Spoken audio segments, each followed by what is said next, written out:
Cuando visitas algún cementerio, ¿has visto cosas inusuales sobre las tumbas? Las monedas del pacto. Experiencia de Alberto Ferrer. Una vez fui al cementerio a llevarle flores a mi abuela y encontré sobre la tumba unas monedas de baja denominación, incluso fuera de circulación. Aquello me extrañó, pues no vi otra tumba con monedas. Así que saliendo del cementerio me fui donde un amigo curioso y le pregunté: «Oye, mi amigo, ¿qué significan monedas sobre una tumba?». «Amigo Beto, en el mundo espiritual, eso quiere decir que alguien le compra simbólicamente tierra al muerto». «¿Y para qué?». «Para un trabajo ritual. Cuando se colocan monedas sobre una tumba es cuando se paga un deseo al muerto, y cuando esas monedas se entierran, es cuando compras un lugar para enterrar un trabajo, ya que se utiliza como pago de tributo a ese espíritu. Puede ser por un favor, o porque retiraron tierra de esa tumba y la pagaron con eso, o porque alguien se limpió con las monedas y las colocó ahí para que ese espíritu se lleve la mala suerte de esa persona». Eso no me gusta porque mi abuelita era muy católica. Las dejan por ofrenda cuando alguien va a buscar rastros espirituales, es decir, tierra, piedras o cualquier cosa de la tumba donde dejan la moneda. También esa persona deja, además de una vela blanca encendida, flores, al igual que lo hacen en la capilla antes de entrar al camposanto. También puede corresponder a que hicieron un pacto con el nombre para que trabajara para alguien. De esa forma, por intermedio de esas monedas, hacen que el espíritu del muerto trabaje para el que hizo. ¿Es decir, que están molestando a mi abuela? Depende, pues alguien lo toma para hechizar, para molestar y perturbar a una persona que odia o quiere hacerle mal. De esa forma, con este pacto, el alma toma forma de la figura del muerto, para ir a molestar al que hechizaron, pasando a ser llamadas monedas de pacto. Pero ¿por qué justamente su tumba? Eso no importa, puede ser cualquier tumba. Le buscan su alma a cambio de un favor, y dependiendo del trabajo van buscando las almas que están en distintas escalas espirituales. ¿Y qué hago ahora? Puedes hacer un ritual sencillo. Deberás encender una vela blanca y echar sobre la tumba agua bendita que moje las monedas, las cuales deberás luego recoger y enterrarlas en el mismo cementerio, pero las aplastas con el pie izquierdo. Fue así como Beto hizo el pequeño ritual a las monedas sobre la tumba, ya que hay muchos tipos de monedas y son muchos sus usos. Investigamos sobre las monedas. Algunas en su uso están malditas o benditas. Por ejemplo, por unas monedas vendieron a Cristo. Están las monedas que se usan como limosna, que es sufragio de las benditas almas, ya que la Santa Biblia dice: «La limosna borra muchos pecados». Por eso los peregrinos ofrecían monedas ritualmente limpiadas a cambio de su dinero pagano. Se utilizan para hacer rituales para atraer el dinero, sacar la mala suerte. En la mitología, a las almas de los muertos que se les negaba el acceso al infierno, debían pagar un tributo al burquero, Caronte, como peaje, por lo que una moneda era introducida en la boca del muerto o sobre sus ojos. Estas monedas fueron utilizadas para llamar a los espíritus, y era a su vez una moneda de muerto, pues suelen dejarlas abandonadas en el lugar donde hicieron un pacto, como sucedió con la historia del amigo Beto Ferrer.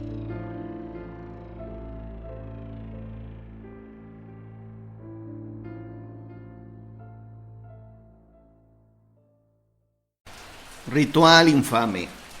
Diana, quien para ella tenía otro nombre, había sido muy generosa. No cualquiera hubiese acogido, proporcionado techo y comida a una muchacha fugada de provincias que llevaba consigo a su bebé no reconocido. A una paria expulsada de la casa paterna, castigada por la deshonra pública tras haber cedido a la tentación. Y todo por culpa de aquel caballero que demostró rápidamente no ser más que un patán aprovechador, un desconsiderado que le prometiera villas y castillos para después del parto desaparecer. Debido a tan poderosa razón, ella iba muy confiada durante ese viaje, con su corazón alegre, dentro del espacioso carro. Solo le afligía haberse tenido que apartar por ese fin de semana de su niñito, pero las jóvenes que atendían a los críos en las guarderías le parecieron de fiar. Eran humildes y trabajadoras, Las escasas semanas que las trató resultaron suficientes para hacerle sentir que se trataba de buenas madres sustitutas. Otra gentileza de su ama, quien también se hacía cargo de aquel gasto. Lo menos que podía hacer por la noble señora, a quien ya estimaba más como una amiga que a una patrona, era limpiarle y acondicionarle lo mejor posible su coqueta casita de invierno. Corrían los primeros días de septiembre de 1888, pero el otoño no tardaría en hacer acto de presencia, y su empleadora deseaba que el chalecito escondido en el bosque a tiro de piedra del río quedase confortable para poder recibir en él a sus glamurosas relaciones de Westminster. Mientras el amable cochero guiaba a los caballos, la chica miraba por la ventanilla, adormilada por el monótono zarandeo.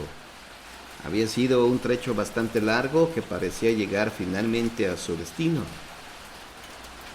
En pocos minutos conocería el refugio del que tanto se le hablara. A la pálida luz del atardecer, avistó una solitaria construcción de madera. Desde largo rato el vehículo que la transportaba había dejado atrás regiones pobladas. Se le había asegurado que solo el anciano cuidador la esperaba, que le entregaría las llaves y se retiraría usando el mismo carruaje, el cual retomaría dentro de 2 jornadas a buscarla. La despensa estaría repleta y no precisaría comprar nada.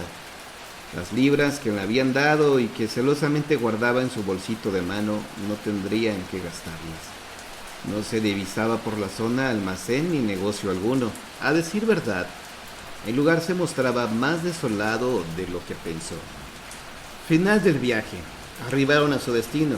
El cochero la ayudó a bajar la maleta y llamó a la puerta. Les atendió un hombre joven de cabeza rapada, muy gentil y sonriente. Esa presencia no anunciada le sorprendió y no pudo evitar decirle: «Esperaba que me recibiese un señor mayor». El otro le contestó manteniendo dibujada en su cara la deferente sonrisa. «Mi padre sufrió un pequeño accidente mientras trozaba leña. Esta mañana debió acudir a la enfermería del pueblo.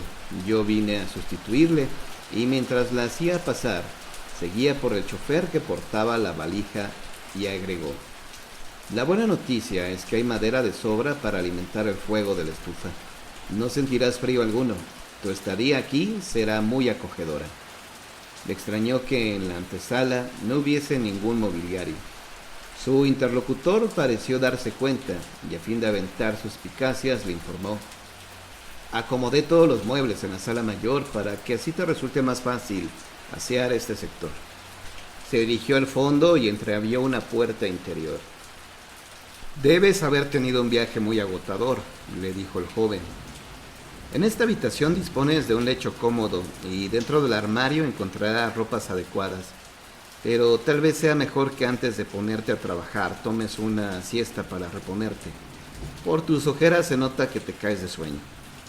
El conductor, a su vez, había cerrado el pórtico de ingreso, quedándose dentro de la casa con el trasto reposado a sus pies.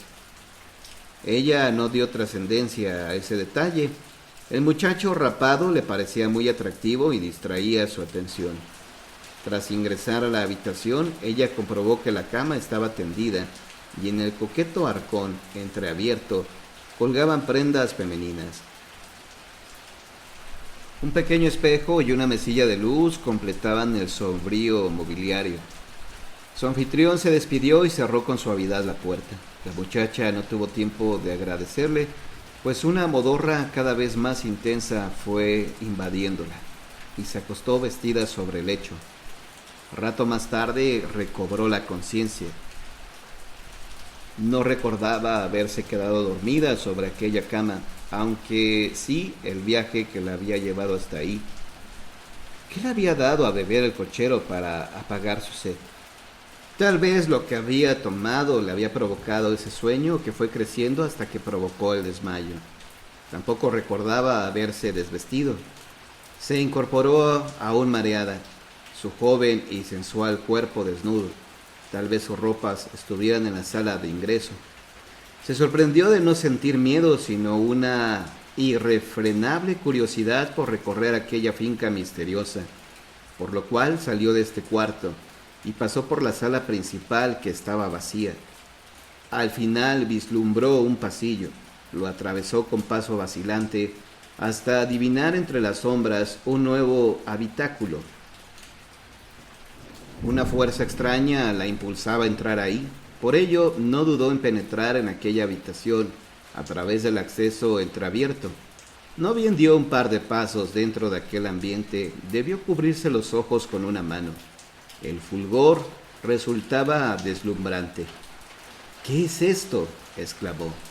No podía advertir las decenas de velas negras encendidas.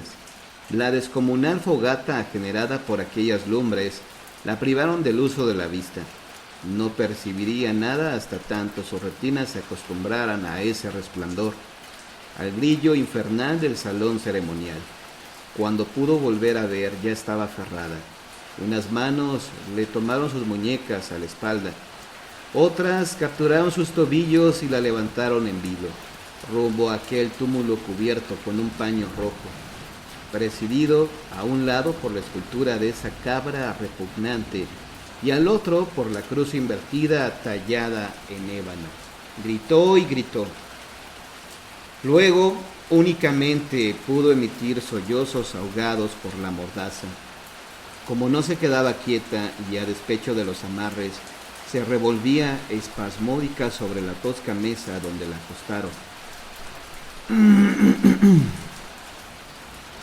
Procedieron a inmovilizarla totalmente. La ataron tanto que solo podía alzar su cabeza, torciendo hacia arriba el cuello, que le dejaron sin apoyo.